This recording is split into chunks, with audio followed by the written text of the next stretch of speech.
ሰላም ጤና ይስጥልኝ ተመልካቾቻችን ይህ የኢትዮጵያ ሰብአዊ መብት ኮሚሽን ጥዕና ሀበልና እዚ ኮሚሽን ሰብአዊ መሰል ኢትዮጵያ ምስ ሕብረት አውሮፓን ኮርፖሬሽን ብሮድካስቲንግ ኢትዮጵያ ተሓባቢሮም ዘሰናድዎ ፓነል ዘተዩ ንሎሚ ካብ መሰል ደቂ ሰባት ሓደ ዝኾነ መሰል ነጻነት ክንልዕሊና ኣብዚ ኣብ ስቱዲዮ ኣጋይሸለውና ጽንሕልና ድማ ካብ ኣሶሳ ዳይሬክተር ቤት ዕዮ ኮሚሽን ሰብአዊ መሰላት ዝኾኑ ኣይተ መሐመድ አሕመድ ክነእቱይና ምስ ተመጋሽና ጻንሒተ ክንገብሪና ሓቢርኩምና ጽንሑ እንግዲህ ከሰብአዊ መብት ውስጥ አንዱ የሆነውን የነጻነት መብትን እናነሳለን። ሰብአዊ እስቲ ሰብአዊ መሰላት እንታይ ማለት እዩ? ካብዝብ እንጀምር። ሰብአዊ ማለት ሰው ለሰው መሆን ችሮታ ማድረግ መተሳሰብ የሰው ስሜትን መረዳት ሰብአዊ ካብ ዝብል ቃል እንትን ለዓለ ንሰብ ሰብ ምዃን ሰናይ ስራሕ ምብዛሕ ምትሕስሳብ ስምዒት ሰባት ምርዳ ቅንዕና ዝብሉ ማዕረ ትርጉም ይሕዝ። ስለዚ ሰብ ኮይኑ ብምፍጣሩ ጥራሕ ተፈጥሮ ክረኾም ዝኽእሉ መሰላት ማለት እዩ። እዚኦም መሰላት ብዘርኢ ብቋንቋ ብሃይማኖት ብፖለቲካ አመላኻኽታ ወይ ብኻሊእ መፍለይ ክንገብሮም ንኽእል ጉዳያት ክፍለ ዘይግባእ ተፈጥራዊ ዘይዕገቱ መሰላት ዝሓዙ እዮም። ሰብ ብምዃኑ ዓርሱ ዝኸኣለ ክብል ስለ ዘለዎ ብዘይ ክብሪ ዝረኽቦም ተፈጥራዊ መሰላት እዮም እውን ክንብል ንኽእል ኢና። የሰው ልጅ በተፈጥሮ ሊያገኛቸው የሚችሉ የማይገደቡ መብቶች ወይም ደግሞ የሰው ልጅ ሰው በመሆኑ የራሱ ክብር ስላለው በዚህ ክብር የሚያገኛቸው ተፈጥሯዊ መብቶች ናቸው ልንል እንችላለን። ሰብአዊ መብት ወይም ነጻነት ሲባል ሰው በተፈጥሮ ወይም ተፈጥሮ የሰጠውን ነገር ማንም ሊቀሙ አይችልም ማለት ነው። መሰል ናጽነት ሰብአዊ መሰል እንትባል ሰብ በተፈጥሮ ወይ ተፈጥሮ ዝሃወ ነገር ዝኾነ ክንኽልኽሎ አይንኽእልን ማለት እዩ። ሰብአዊ መሰላት ዓለም ለኻዊ ባህሊ ዘለዎም እዮም። ሰብ ብምዃኑ ጥራሕ በተፈጥሮ ዝረኽቦም እዮም። እዞም መሰላት በዝኾነ መዕቀኒ ዘይሸራረፉ ዘይምንጠሉ በገንዘብ ዘይቀየሩ እዮም። የተፈጥሮ መብቶች ናቸው። እነዚህ መብቶች በምንም መልኩ የማይገሰሱ የማይወሰድበት በገንዘብ የማይሸጡ ሊሆን ይችላል። እንደዚህ አይነት መብቶች በሙሉ ሰብአዊ መብት ወይንም ነጻነት እንላቸዋለን ማለት ነው። አቶ መሐመድ አህመድ ከኢትዮጵያ ሰብአዊ መብት ኮሚሽን ባልደረባ ከአሶሳ እርሶስ በዚህ ጉዳይ ላይ ምን ይላሉ? በተለይ የመጀመሪያ ጥያቄያችን ኣይተ መሐመድ አሕመድ ካብ ኮሚሽን ሰብአዊ መሰላት ኢትዮጵያ ዳይሬክተር ሲቪልን ፖለቲካዊ ዛዕባታትን ካብ አሶሳ ስቱዲዮና ንሶም ከብት ዝተልዓለ ሐሳብ እንታይ ርኢቶ ኣለዎም? ሰብአዊ መብት የምንለው የሰው ልጅ ሰው መሆኑ የሚያገኘው ማለት ነው። ስለዚህ ሰብአዊ መብትን ናቹራል ነው ወይም ተፈጥሯዊ ነው። ሰብአዊ መሰል ማለት ሰብ ብምዃኑ ጥራሕ ዝረኽቦ ማለት እዩ። ስለዚህ ሰብአዊ መሰል ተፈጥሯዊ እዩ። መንግስታት እዚ ተፈጥሯዊ መሰል አፍልጦ መሃብ ሰብአዊ መሰላት ንኽሕለው ምስራሕን ግቡኦም እዩ። ናብ ሰብአዊ ነጻነት እንትንመጽእ ካብ መሰላት ሁሉ እቲ ዝለዓለ ቦታ ዝወሃቦ እዩ። መሰል ምንቅስቃስ ሰብ መሰል ምዝራብ እንትንብል ነጻነት ኣለዎ ማለትና እዩ። ኣብዞም ነጻነታት ዝኾነ ዓይነት ሰብ ኢዳእታውነት ከይህልዎ ዝኽልክል ሕጊ ኣሎ ማለት እዩ። ነጻነት ንብዙሓት መሰላት ቁልፊ መለክዒዩ ክንብል ንኽእል ኢና። ሌሎች ሰዎች ጣልቃ እንዳይገቡበት ወይም ደግሞ የሌሎች ሰዎችን ክልከላን የሚመለከተው እንዳይገቡበት ወይም መብቱን ኤክሰርሳይዝ እንዳያደርጉት ማለት ነው። ነጻነት የብዙ መብቶች አይነተኛ መንገድ ነው ብለን መውሰድ እንችላለን። ወደ ሁለተኛ ጥያቄያችን እናመራለን። ስለ ሰብአዊ መብት ዓለም አቀፍና ሀገራዊ ህጎች ምን ይላሉ? በዚህ ጉዳይ ላይ እስኪ አቶ አባይነ ናብ ካልኣይ ሕቶና እንትንሰግር ብዛዕባ ሰብአዊ መሰል ዓለም ለኻውን ሀገራውን ህግታት እንታይም ዝብሉ እስኪ ኣይተ አባይነ ይጀምሩልና። ከሁለተኛው ዓለም ጦርነት በኋላ መንግስታት በስምምነት የተፈራረሙት ዩዲኤችአር የሚባል ዩኒቨርሳል ዲክላሬሽን ኦን ሂውማን ራይትስ የሚባል በ1948 የተስማሙት ስምምነት አለ። ድሕሪ ካልኣይ ኩናት ዓለም መንግስታት ዝተፈራረምዎም ዩኒቨርሳል ዲክላሬሽን ኦፍ ሂውማን ራይትስ ዝበሃል ኣብ 1948 ከም መቋፅራ አውሮፓውያን ዝተስማዕምዕዎም ስምምዕ ኣሎ። ኢትዮጵያ ሃገርና እውን ፈሪማ እያ። ብዛዕባ ሰብአዊ መሰል ዝሕግጉ ስሪታት ኣብኡ ንረኽቦም ኢና። መብዛሕትኦም መሰላት ካብዚ እዮም ዝውሰዱ። ፍላይ ዓንቀጽ 3 ዝኾነ ዓይነት ወዲ ሰብ ብህይወት ምንባር ነጻነቱ ዘይዕገት ምዃኑ ዝብሉ ብዕምቆት ተቐሚጦም ንረኽቦም። ላዕሉ ስለ ንርኢ ተዘይኮይኑ ብዕምቆት ስለ ሰብአዊ መሰል መኽባር ቅደም ሰዓብ እውን የቕምጥ። ቀጺሉ ICCPR ዝብልውን ሃገርና ኢትዮጵያ ፈሪማ እያ አንቀጽ 9 ብገበን ተርጠጢሮም ዝተሓዝ ሰባት ብምንታይ መልክዕ ክእረሙ ከም ዝግባእ ፍላይ ካብ ሕጊ ወጻኢ ወዲ ሰብ ክትሓዝ ከም ዘይብሉ እንደተታሒዙ ድማ ዝተሓዘሉ ምኽንያት መሰል ምፍላጥ ኣለዎ ናው ኣብያተ ፍርዲ ምቕራብ መሰል ከም ዘለዎ ዘርኢ ሕጊ እዩ ዘሎ ዘይሕጋዊ ዝተሓዘ ሰብ ተሃሊ ድማ ከከም ሃገራቱ ሕጊ ካሕሳናይ ምርካብ መሰል ከም ዘሎ ተሓጊጉ ንረኽቦ በተጨማሪም ደግሞ አንሎፉሊ የተያዘ ሰው ከህግ ውጭ የተያዘ ሰው አላግባብ የተያዘ ሰው ደግሞ እንግዲህ በየመንግስታቱ ደረጃ ሌቭላቸው ቢለያይም ኮምፐንሴሽን ወይም ደግሞ ካሳ የመጠየቅ መብት እንዳለው በተለይ አንቀጽ 9 ላይ በዝርዝር አስቀምጦት እናገኛለን። መልካም ኢንስፔክተር ሳዲቅ እንግዲህ ከዓለም አቀፍና ሀገር አቀፍ ህጎች አንፃር በሰብአዊ መብት ህጎች ምን ይላሉ? ጽቡቅሞ ምክትል ኢንስፔክተር ሳዲቅ እስቲ በመንጽር ዓለም ለኻውን ሀገራውን ህግ አበ ሰብአዊ መሰላት ዝብልውን ተሃልዩ እንደ አጠቃላይ እሳቸው ያሉትን እንዳለ ሆኖ ምናልባት ዓለም አቀፍ ህጎችን ኢትዮጵያ አክሴፕት አድርጋ እስከተቀበለች ድረስ ተፈጻሚነት አላቸው በሚል በፌዴራል ህገ መንግስት አንቀጽ 9 ላይ በሰፊ ያስቀምጦታል። ይሄ ብቻ አይደለም እንደ ሰብአዊ መብት የፌዴራል ህገ መንግስት 1/3 ማለት ይቻላል ስለ ሰብአዊ መብቶች ኮሚሽን ነው ማለት ነው ስለ ሰብአዊ መብት ጥበቃን በተመለከተ ነው የሚደነግገው። ዓለም ለኻ ሕግታት ኢትዮጵያ ክሳብ ዝተቀበለት ተፈረምቲ ምዃኖም ኣብ ህገ መንግስቲ ፌዴራላዊ ዲሞክራሲያዊት ሪፐብሊክ ኢትዮጵያ አንቀጽ 9 አስፊርዎ ይርከብ። እዚ ጥራሕ ይኮነን ህገ መንግስቲ ፌዴራል ሓደ ብልዕል 3 ወይ ከዓሲሶ ዝኾን አንቀጻት ብዛዕባ ሰብአዊ መሰላት እዮም ዝድንግጉ ኣብ አንቀጽ 13 ጀሚሮ ክሳብ 44 አንቀጽ ኣብ ክልተ ከፊሉ ሰብአዊ ዲሞክራሲያዊ መሰላት ሓጊግዎም ይርከብ። ስለዚ ሲሶ አንቀጽ ህገ መንግስቲ ኣብ ዙርያ ሰብአውን ዲሞክራሲያዊ መሰላት ዘውግዕ እዩ ብምዃኑ ሰብአዊ መሰላት ክንኽብር ግቡእና እዩ። በአንቀጽ 9 ንዑስ አንቀጽ ከ1 እስከ 5 የተዘረዘሩ መብቶች አሉ። እነዚያ መብቶች የዚህም የኛ የህጉም አካል እስከሆኑ ድረስ ይሄንም ደግሞ የሰብአዊ መብት የመጠበቅ ግዴታችን በዚህ ላይ ግዴታ መንደቱሪ ይሆናል ማለት ነው። አቶ አባይነህ ደርሶ ልምጣ የነጻነት መብት ወይም ደግሞ የዘፈቀድ ያላግባብ እስራት ወይም ህጎችን ማጣት ምንድነው? አይታ አባይነህ ናቦንክ መጽሞ መሰል ነጻነት ክንብል ከለና በዘይግቡእ ሰባት ምእሳር በሀበ ተረኽበ ሰባት ምእሳር ከመይ ይዝረአ?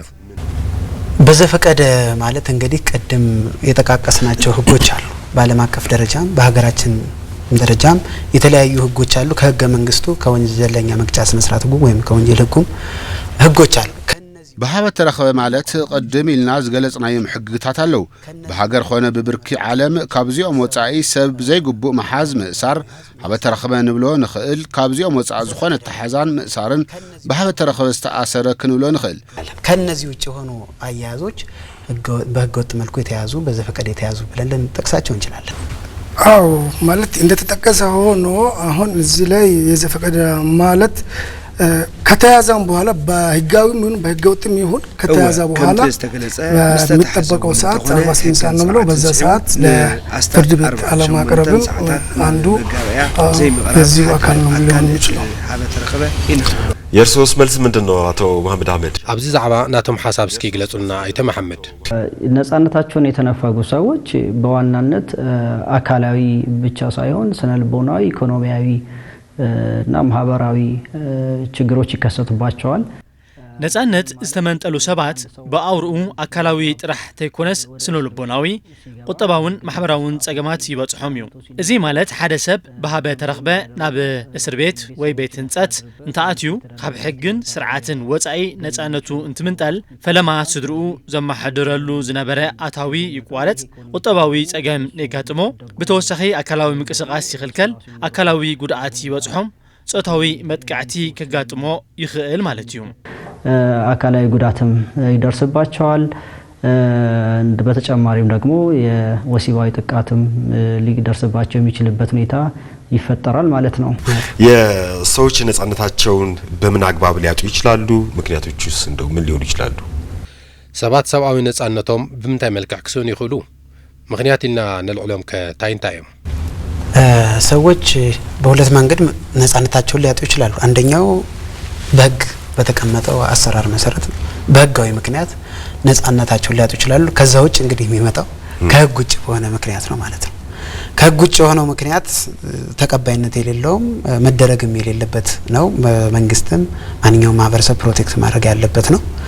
ሰባት بخلت መልክዕ ነጻነቶም ክስእሉ ይኽእሉ እዮም ቀዳማይ ብዝተቐመጠ ሕጊ መሰረት ነጻነቶም ክስእኑ ይኽእሉ እዮም ካልኣይ ካብ ሕጊ ወጻኢ ነጻነቶም ክስእኑ ይኽእሉ እዮም ካብ ሕጊ ወጻኢ ዝግበር ዝኾነ ዓይነት ተግባር ተቐባልነት ዘይብሉ እዩ መንግስቲ ኾነ ሕብረተሰብ ክከላኸሎ ዘለዎ ጉዳይ እዩ ካብ ሕጊ ወጻኢ ክበሃል ተሎ ሰባት ዝኾነ ዓይነት ምኽንያት ዘይሃልይዎም ብጉልበት ብሓይሊ ኣገዲድኻ ብኽትራን ከይንቀሳቐሱ ምዕጋት ናብ መዕጎሪ ወሲድኻ ምእሳር ዝኣመሰሉ ካብ ሕጊ ወጻኢ ዝግበሩ ተግባራት ነጻነት ሰባት ምምንጣል እዮም ካሊእ ብሕጊ መሰረት ነጻነት ምምንጣል ምክልኻል እዩ ብገበን ዝተጠርጠረ ሰብ ቀሪቡ ቃሉ ክህብ እንትድለ ፍቃዱ ተዘይኮይኑ ብዘይ ትእዛዝ መጋባእያ ተኣሲሩ ክቀርብ ከም ዓይነቱ ገበኑ ተራእዩ ሰብ ክተሓዝ ይኽእል እዩ ብዋሕስ ክፍታሕ ዘይፍቀደሉ ሰብ ብግዲ ተኣሲሩ ክጸንሕ ይኽእል እዩ ነጻነቱ ይስዕን ማለት እዩ ተጠርጥሮ ተከሶ ጥፋተኛ ሲባል በፍርድ ሂደት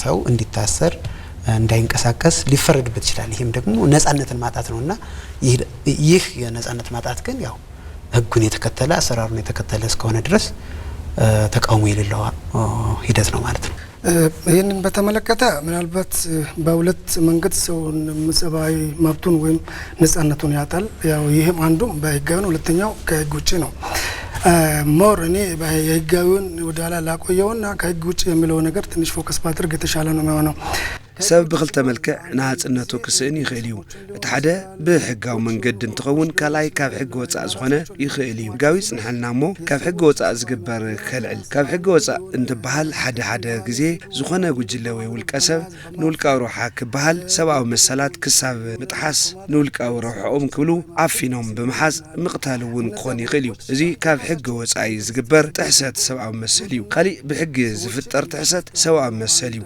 ፖሊስ ብዝተፈላለየ ምክንያት ገበነኛ ክሕዝ ይኽእል እዩ ብትእዛዝ ቤት ፍርዲ ክትሕዝ ይኽእል እዩ ኢድ ብኢድ ክሕዝ ይኽእል እዩ ካሊእ መንገዲ እውን ክሕዝ ይኽእል እዩ ካብዚ ወጻእ ዝኾነ ዓይነት ሰብ ክዳን ሰራዊት ስለዝተኸድነ ብዘይግቡእ ክኣሰረ ይኽእልን ስለዚ ዝተተሓዙ ሰባት ሰብኣዊ መሰላቶም ብዝሕሉ መልክዑ ክእሰሩ ኣለዎም ሕጊ እውን ናብ መጋበያ ቀርቡ ኣለዎም ህጋዊ ስርዓቱን እስከተከተለ ድረስ በሞት ሊፈረድ ይችላል እድሜ ልክ ስርዓት ሊፈጽሙ ስርዓት ሊፈረድ ይችላል በዚህ አግባብ ነጻነቱን ሊያጣ ይችላል ይሰው ማለት ጥሩ አቶ መሐመድ አህመድ እርሶስ በዚህ ጉዳይ ላይ ምን ይላሉ ቀደም ሲል ባነሳነው ጥያቄ ላይ አይተ መሐመድ ከቅድም ክብል አብ ዘልዕልናዮ ዛዕባታት እንታይ ክብሉ ይኽእሉ እንታይ ይውስኹልና እንግዲህ አንድ ሰው ነጻነቱን ሊያጣ የሚችለው በህግ አግባብ ወይም ከህግ አግባብ ውጪ ሊሆን ይችላል በህግ አግባብ ስንል የህግ ስርዓትን ተከትሎ ሰው ሊታሰር ይችላል በመታሰሩ የመንቀሳቀስ መብቱ ሊገደብ ይችላል ወይም ደግሞ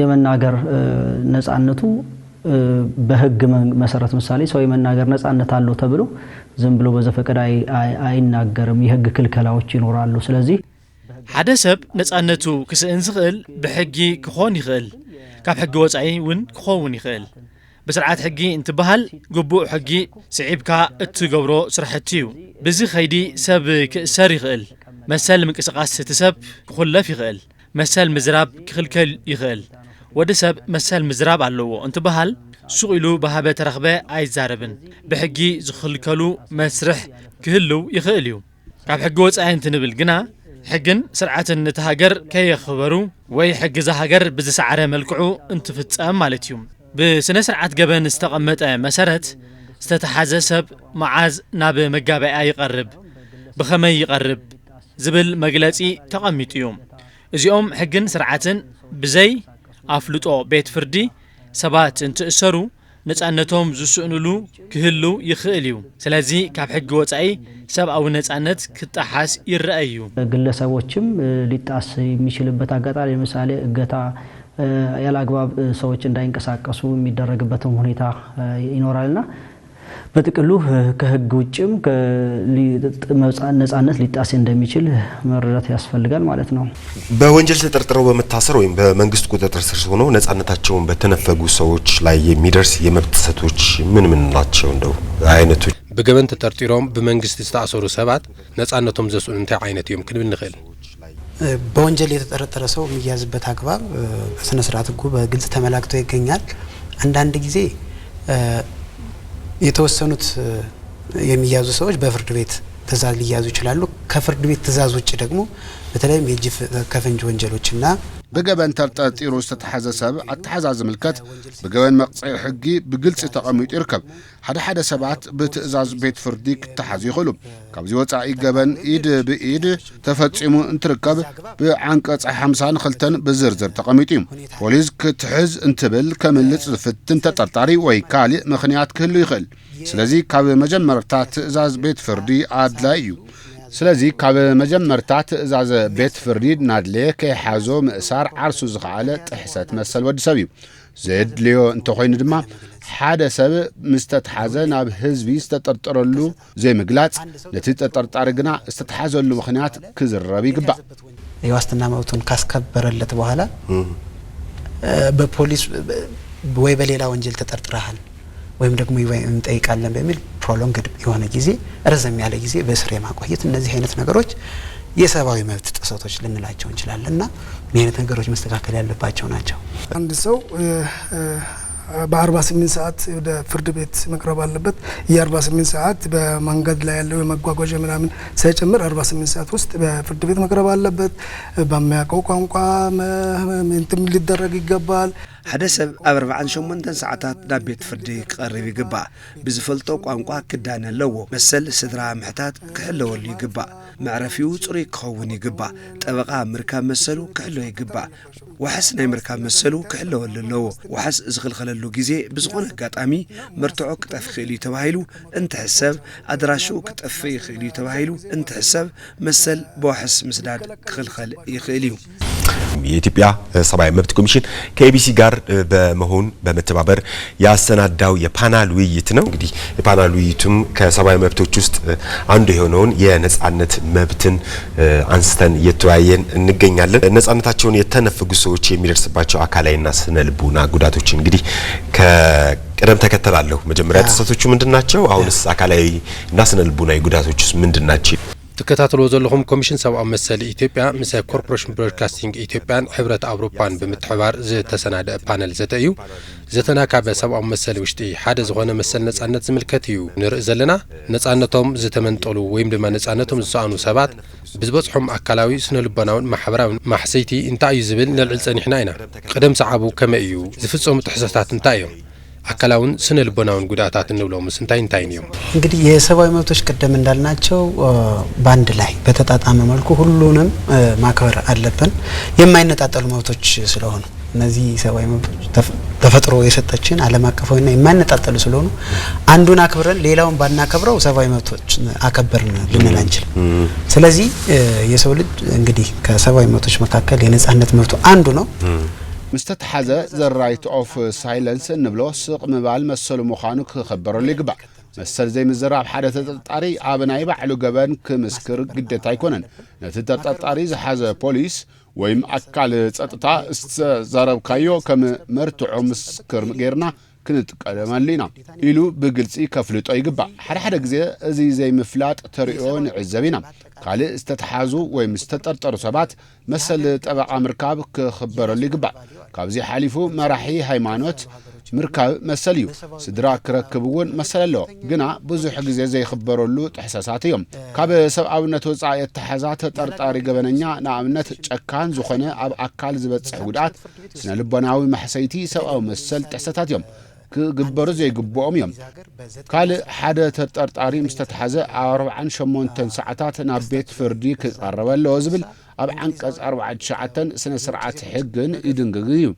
ግን እዚ ዘይ መፍጻሚ ይረዩ ብዙሕ ግዜ ዘጋጥመና ሓደ አካል ጸጥታ ይሕዘሞም 48 ሰዓታት እሕሊፉ ንኻሊ አካል እሕሊፎም ሃብ ድሓር ገና ምርመራ ክንጅምር ዝብል ኣብ መጋባእያ ክትዕረዩ ካብ ክፍለ ከተማ ናብ ኻሊ ክፍለ ከተማ እሕሊፍኻ መሃብ ማለት እዩ ከምዚኦም ዝበሉ ጥሕሰት ሰብአዊ መሰላት ኣለው ስለዚ ግቡእ ግንዛቤ ክፍጠር ምግባር ኣገዳሲ እዩ ተጠርጠረ ብዙሕ ግዜ ዘጋጥመና መሰል ወሓስ ምርካብ ይኽልኽል እዩ ኣብ ዓንቀጽ 64 ሰፊሩ ከም ዝርከብ ሰብ ፍርዲ ከይረኸበ ከይእሰር ከይቕጻዕ እዩ ዝድንግግ ቤት ፍርዲ ወሓስ ከኽብረሉ ምስ ወሰነ ብፖሊስ ወይ ብኻልእ ኣካል ብኻልእ ገበን ተጠርጢርኻ ብዝብል ንነዊሕ ግዜ ኣብ ቤት ማእሰርቲ ክጸንሕ ምግባር ኣሎ ክስተኻኸል ድማ ይግባእ ሁሉን የምንፈልጋቸውን የኢኮኖሚ ግቦች፣ የፖለቲካ ግቦች፣ የሶሻል ግቦች አጋዥ መሳሪያ ይሆናል ማለት ነው እና ጉዳት የደረሰባቸው በስነ ልቦናም በአካልም ጉዳት ይደርሳል። ከፍተኛ የሆነ ጉዳት ነው የሚደርሰው ሞራሊ። አንድ ሰው ላይ የደረሰው ጉዳት ለሌሎችም ተላላፊ ነው። በአንድ ሰው ብቻ የሚገደብ ስላልሆነ ነው። ቀደም ብዬም ላነሳ ነበረ ግለሰባዊ ብቻ ነበር ወይ ቤተሰባዊ ማህበረሰባዊ አይቀጥልም ወይ አንድ ሰው ይሳፋል። ኢንስፔክተር አዎ ምናልባት ይሄ ማለት አንድ ሰው ስነ ልቦና ሲባል ኢሚዲየትሊ እሱ አንድ በሚደረግበት ሰዓት ወይንም በያሰባዊ መብቱ ስነ ልቦና ጉዳት ሲደርስ የቤተሰብም ጭምር ነው ዘጋ የሱ ብቻ አይደለም። ሓደ ሰብ ስነ ልቦናዊ ጽዕንቶ በጽዕዎ እንትበሃል ንስድራውን ሓዊሱ ካብ ሓሊፉ ጸገም ማሕበረሰብ እውን እዩ። ካብ ማሕበረሰብ ምግላል፣ ምጽላእ፣ ሽም ምጥፋእ ዝመሳሰሉ ጸገማት ብሰፊሑ ዝረአ እዩ። መልካም አቶ መሐመድ አህመድ ወደ እርስዎ እንምጣ። ቀደም ሲል ያነሳሁት እንግዲህ ጥያቄ ነጻነታቸውን የተነፈጉ ሰዎች የሚደርስባቸው አካላዊና አይተ መሐመድ አህመድ ናብኦም ክምለስሞ ነጻነቶም ዝተመንጠሉ ሰባት ዝበጽሖም አካላውን ስነ ልቦናውን ጉዳት እንታይ እዮም ዝብል እስኪ ናቶም ሐሳብ ንስማ። ነጻነታቸውን የተነፈጉ ሰዎች በዋናነት አካላዊ ብቻ ሳይሆን ስነ ልቦናዊ፣ ኢኮኖሚያዊ እና ማህበራዊ ችግሮች ይከሰቱባቸዋል። ይሄም ማለት አንድ ሰው ያላግባብ ወደ እስር ቤት ሲገባ ከህግና ከስርዓት ውጪ ነጻነቱ ሲነፈግ ነጻነቶም ዝተመንጠሉ ሰባት ብቐንዱ አካላዊ ስነ ልቦናውን ቁጠባውን ማሕበራውን ጸገማት የጋጥሞም እዩ። እዚ ማለት ሓደ ሰብ በሃበ ተረኽበ እንተ ተኣሲሩ ካብ ሕጊ ወጻኢ ነጻነቱ እንተ ተመንጢሉ ዝመሓደረሉ ዝነበረ ኣታዊ ይቋረጽ። እዚ ቁጠባዊ ቁልውላው የብጽሕሉ። ቁጠባዊ ጸገም ድማ ናቱ ጸገም ጥራሕ ዘይኮነስ ስድራ ሙሉ ኣብ ቅልውላው ይወድቕ። በዚ ድማ ማሕበራዊ ቁልውላው ይጋጥሞ ማለት እዩ። ነዚ ስዒቡ ስነ ልቦናዊ ጉድኣት ይበጽሖም። ነጻነቶም ዝተመንጠሉ ሰባት አካላዊ ጉድኣት እውን ይበጽሖም እዩ። ካብዚ ሓሊፉ ጾታዊ መጥቃዕቲ ዝበጽሖም እውን ከም ዘለው እውን ዝተረኣየ ጸገም እዩ። አካላዊ ጉዳትም ይደርስባቸዋል። በተጨማሪም ደግሞ የወሲባዊ ጥቃትም ሊደርስባቸው የሚችልበት ሁኔታ ይፈጠራል ማለት ነው። ከሰብአዊ መብቶች ውስጥ አንዱ የሆነውን የነጻነት መብትን ነው እስካሁን ያነሳነውና መጨረሻ የሚሆነው አላግባብ እስራትና አላግባብ ነጻነትን ማጣትን ለመከላከል እነማን ምን ማድረግ ይጠበቅባቸዋል የሚለውን እናንሳ። ኣብ መወዳእታ መሰል ነጻነት ደቂ ሰባት ንምክልኻል ብሓበ ተረኽበ ምእሳር ንምቕራይ እንታይ ክግበር ኣለዎ ካብ መን እንታይ ትጽቢት ይግበር ዝብል እስኪ ንልዕል። አው ትልቁ ስራ እዚህ ላይ ነው ያለው። እስካሁን ድረስ ያለፉ ሂደቶች አልፈዋል። ይሄንን በማድረግ ደረጃ እኔ አጠቃላይ ህብረተሰቡ የመንግስት ኃላፊነት እንደተጠበቀ ሆኖ መንግስት ይሄንን የሰብአዊ መብትን ማስጠበቅ ግዴታው ተጥሎበታል በህግ ማግባብ። እቲ ዝዓበየ ስራሕ ኣብዚ እዩ ዘሎ። ክሳብ ሕዚ ዝሓለፎም ሓሊፎም እዮም። ብሓፈሻ ክሳብ ሓላፍነት መንግስቲ ከም ዘሎ ኮይኑ ሕድሕድ ዜጋ እዞም ጸገማት ንምክልኻል ብጥቆማ ኾነ ብምቅላዕ ንዝምልከቱ ኣካል ከፍልጡ ይግባእ። ጥሕሰት ሰብኣዊ መሰል ኣብ ዝኾነ ክፋል ሃገርና እንትፍጸም ምስ መርትዖ ሒዙ ናብ ሕጊ ኣካል ብምቕራብ ክቃላዕ ይግባእ። ልዕልና ሕጊ ንምርጋጽ ኩሉ ተሳትፎ ክሕይል ኣለዎ። እንደ ሃይማኖት ተቋማትም ያለውን ነገር አንዳንድ ጊዜ ዝም ብለን የማይሆን ነገር እያደረግን የአንዱን እየነከን የኔ ሊከበር ሁሉም እቺ ሀገር የጋራ የሁላችንም ነው። የጸጥታ አካሉም የህዝቡም የሃይማኖት ተቋማት የሙስሊም የክርስቲያን የሁሉም እስከሆነ ድረስ ሁሉም በጋራ ይሄን ነገር ለመከላከል ኃላፊነት አለበት። መልካም ኢንስፔክተር አቶ አባይነህ እስኪ የአንድ ግለሰብ የሰብአዊ መብት ጥሰት መፈጸሙን ካየን እንግዲህ ፊት ለፊት የሚያየውን ሰው ሞራሊ ሮንግ እንደሆነ ይረዳል፣ እሱም ይረበሻል። ያው ተስፋፊ ነው። አንድ የሰብአዊ መብት ጥሰት ማለት ለሌሎችም መጥፎ ስሜትን የሚያሰራጭ ነውና ሁሉም ግለሰብ ሁሉም የማህበረሰቡ አካል ሰብአዊ መብትን የማክበር የማስከበር የማወቅ ግንዛቤውን ሸር ማድረግ ኃላፊነት ይኖርበታል። ሰብአዊ መሰላት እንትንብል ኩሎም ክኽበረሎም ምክንያቱ ዘይፈላለዩ መሰላት እዮም። ሓዲኡ ኸቢርና ትኻሊእ ክንፈልዮ ስለ ዘይንኽእል ኩሎም ምኽባር ይግባእ። ካብ ሰብአዊ መሰላት መሰል ነጻነት ዘይምኽባር ናብ ገደል ዘእትው እዮም። ስለዚ ከይነጻጸልና ኩሎም ምኽባር ኣገዳሲ እዩ። መሰልና ክነኽብር ከለና መሰል ካልኦት እውን ብተመሳሳሊ ሰብአዊ መሰላት ብዘኸበርና ቁፅሪ ኣብ ዕለት ሃገርና እውን ዓርሱ ዝኸኣለ ትርጉም ኣሎ። ንኣብነት ዝማዕበሉ ሃገራት እንትንርኢ ኣብ ሓለዋ ሰብአዊ መሰል ልዑል ትኹረት ሂቦም ዝሰርሑ እዮም። بحابة رخبة تتحازى السبب قبوء كحساي حتيهم بمسرة حتوهم دماء بيت فردي يبيين اللهم سلازي سوء مساعات مخار مالت حاجر مخبار كتبل مقبار مالتيهم أكلا وقدعات سبات تورش يقبروا أكلات سبنت مقررات موقع الله لعلي قدعات أكال سنة لبنا زهاسيهم سبات الماء قبل عليه حاجرهم أمنت كيه اللو مزقباريو سلازي لعلي خلو تخرج كوحاوز قبايو በማህበረሰቡ ዘንድ ይህ አመለካከትን እንዲሰርጽ የመንግስት አካላትን ሲቪክ ማህበራትን ወጣቶች አድርጃጅ ሁሉም አይነት የማህበረሰብ ክፍል መሳተፍ እና ኢንቮልቭ ማድረግ አለበት ብዬ አስባለሁ። በጣም ጥሩ። ይህን ጥያቄን ለአቶ መሐመድ አህመድ ወደ አሶሳ እንሻገራለንና አቶ መሐመድ እንግዲህ ቀደም ሲል ያነሳሁት አላግባብ ስራትና አላግባብ ነጻነትን ማጣት ለመከላከል እነማን ምን ማድረግ ይጠበቅባቸዋል የሚለውን አንስቻለሁ። በዚህ ጉዳይ ላይ የርሰው መልስ ነው የምንጠብቀው። ብጣዕሚ ጽቡቅ እዚ ሕቶ እስኪ ናብ ኣይተ መሐመድ አሕመድ ናብ አሶሳ ስቱዲዮና ነምርሕሞ መሰል ነጻነትን ብሃበ ተረኽበ ምእሳርን ንምክልኻል ካብ መንታይ ትጽቢት ይግበር ዝብል ሐሳቦም እስኪ ያካፍሉና። የኢትዮጵያ ሰብአዊ መብት ኮሚሽን እንደሚታወቀው በህገ መንግስቱ በፌደራል ህገ መንግስት መሰረት ለሰብአዊ መብት ጥበቃ መስፋፋትና መከበር እንዲሰራ የተቋቋመ ብሔራዊ የሰብአዊ መብት ተቋም ነው። ስለዚህ የሰብአዊ መብትም በማክበር ደረጃ በዋናነት ሁሉም የመንግስት ተቋማት ማህበረሰቡ ኃላፊነት አለበት። ስለዚህ የኢትዮጵያ ሰብአዊ መብት ኮሚሽን በህገ መንግስት ፌደራል መሰረት ኮሚሽን ሰብአዊ መሰል ኢትዮጵያ ኣብ ምኽባር ሰብአዊ መሰላትን ሓለዋ ነጻነትን ክሰርሕ ዝተጣየሸ ትካል እዩ። ኣብ ምኽባር ሰብአዊ መሰላት ኩሎም ትካላት መንግስቲ፣ ማሕበረሰብ፣ ትካላት ሃይማኖት፣ ኣካላት ፍትሒ፣ ሲቪክ ማሕበራት ብጽሒት ኣለዎም። እዚኦም ብዕሊ ክትግበሩ ስራሕቲ ምንቕሓሕን ምግዋሕን ድማ ናይ ኩሉ ዜጋ ተግባራትን እዮም። ስልጠናን ትምህርቲ እውን ብትካላት ኣቢሉ በብብርኩ ይወሃብ እዩ።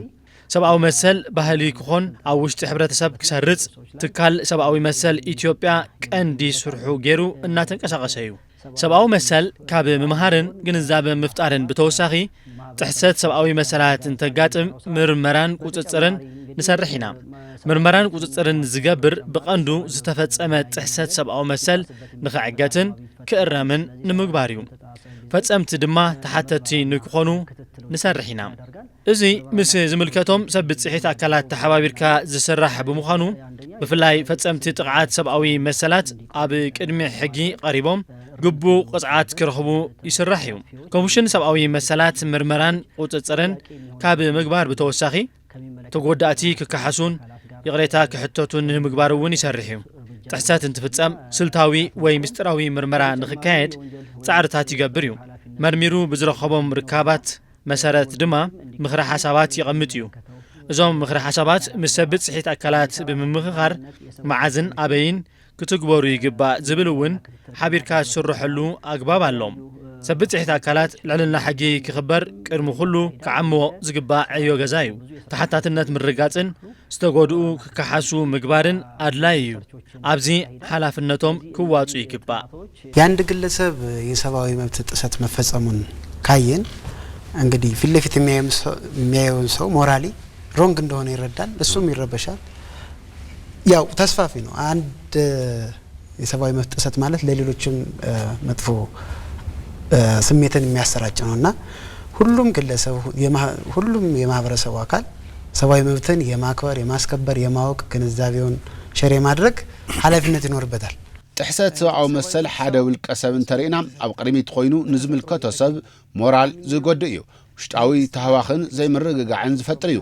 ጥሕሰት ሰብአዊ መሰል ኣብ ሕጊ ዓርሰ እምነት ከይህልዎም ዝገብር እዩ። ስለዚ ሕጊ ክኽበር ምግባር ሓላፍነት ኩሉ ዜጋ እዩ። መንግስታዊ ትካላት እውን ዓብዪ ሓላፍነት ኣለዎም። ዘይመንግስታዊ ትካላት እውን ብጽሒት ኣለዎም እዩ። ሲቪክ ማሕበራት መናእሰይ ኩሎም ሰብአዊ መሰል ወዲ ሰብ ክረጋገጽ ክሰርሑ ይግባእ። ኣብ ሃገርና ጸገም ሕግን ስርዓትን የብልናን። እዚኦም ኣብ ምኽባርን ምትግባርን ግና እኹል ስራሕ ተሰርሐን። ስለዚ ብምምሃርን ጥራሕ ኣይንፈልጠን። ደጋጊምና ክንትግብሮ ከለና እዩ ዝልመድ። ስራሕቲ ግንዛበ መፍጣር ብሰፊዑ ክስራሕ ኣሎ። ዝማዕበለ ሃገራት እውን ብሓደ ግዜ ኣብቲ ህዚ በፂሖሞ ዘለው ኣይበፅሑን፣ ብኸይዲ እዮም ኣብዚ በፂሖም። ስለዚ ምስ ፈለጥካዮ ኢኻ ትትግብሮ። ደጋጊምና ክንሰርሐሎም ይግባእ። ኢንተርናሽናል ሎዎች አሉ። እነሱ ደግሞ የሀገራችን የህግ ክፍሎች ናቸው ብለናል ስለፈረም ናቸው። እንዲሁም ህገ መንግስቱን በግልጽ ያስቀመጠው ብዙ የሰብአዊ መብቶች አሉ። እነሱን ደግሞ ኢንዲቴል ወደ ተግባር የምናወርድባቸው ፕሮሲጀሮች፣ አሰራሮች፣ መመሪያዎች፣ ደንቦች አሉ። እዚህ የህግ ክፍተት የለም ማለት ነው። ስለዚህ ምንድነው ችግሩ? የመፈጸም የመተግበር። ተመልካቾቻችን የኢትዮጵያ ሰብአዊ መብት ኮሚሽን ከኢቢሲ ጋር በመተባበር ያሰናዳው የፓናል ውይይት ይህን ይመስል ነበረ። ተመልከትና ኮሚሽን ሰብአዊ መሰል ኢትዮጵያ ምስ ኮርፖሬሽን ብሮድካስቲንግ ኢትዮጵያን ሕብረት አውሮፓን ብምትሕባር ዘሰናድኦ ዘተ ፓነል እዙይ ዝመስል ነይሩ። አባይነ ዘመነ ጠበቃን አማኻሪ ሕግን ምክትል ኢንስፔክተር ሳዲቅ ተሽታ ካበ ፖሊስ ፌደራል በዓል ሙያ ሕግን ወዳኢ ነገርን ከምኡውን ካበ ኮሚሽን ሰብአዊ መሰል ኢትዮጵያ አይተ መሐመድ አሕመድ ካበ አሶሳ ስቱዲዮ ንዝነበረና ጻንሒት ኣዝየ ዘመስግን ፕሮግራም ብምምራሕ ዘላለም ሙሉ ሓቢረኩም ጻንሒት ገይረ ነይረ ኩልኹም ድማ የመስግን ሰላም። እኛም እናመሰግናለን።